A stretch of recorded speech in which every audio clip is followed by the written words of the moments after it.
দুদিন বৃষ্টির পর যা গরম পড়েছে আর মাছ মাংস খেতে একদম ভালো লাগছে না, তাই আজ দুপুরের মেনুতে রেখেছি খুবই সহজ ও সুস্বাদু মিষ্টি কুমড়ার ডোগার রেসিপি। তাই প্রথমেই কড়াইয়ে কিছু মিশুরির ডাল সেদ্ধ করে নিয়েছি। ডাল সেদ্ধ হয়ে আসলে এতে মিষ্টি কুমড়া, আলু, বেগুন ও কোয়াশ ডুমো ডুমো করে কেটে ডালের সাথে সেদ্ধ হতে দিয়ে দিয়েছি। ডালের সাথে সবজিগুলো ভালো মতো সেদ্ধ হয়ে আসলে কেটে রাখা মিষ্টি কুমড়ার ডোগাগুলোও সেদ্ধ হতে দিয়ে দেবো। আর হ্যাঁ, এই রান্নায় কিন্তু হলুদ আর লবণ ছাড়া কোনো মশলার প্রয়োজন পড়বে না, তাই পরিমাণ মতো হলুদ আর স্বাদ মতো লবণ দিয়ে আরও কিছুক্ষণ শাকটা সেদ্ধ করে নেব।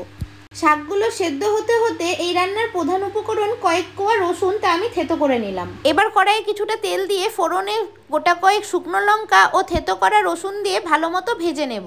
রসুনগুলো ভাজা হয়ে আসলে ডালের সাথে সেদ্ধ করা মিষ্টি কুমড়ার ডোগাগুলো দিয়ে আরও কিছুক্ষণ ফুটিয়ে নামিয়ে নেব।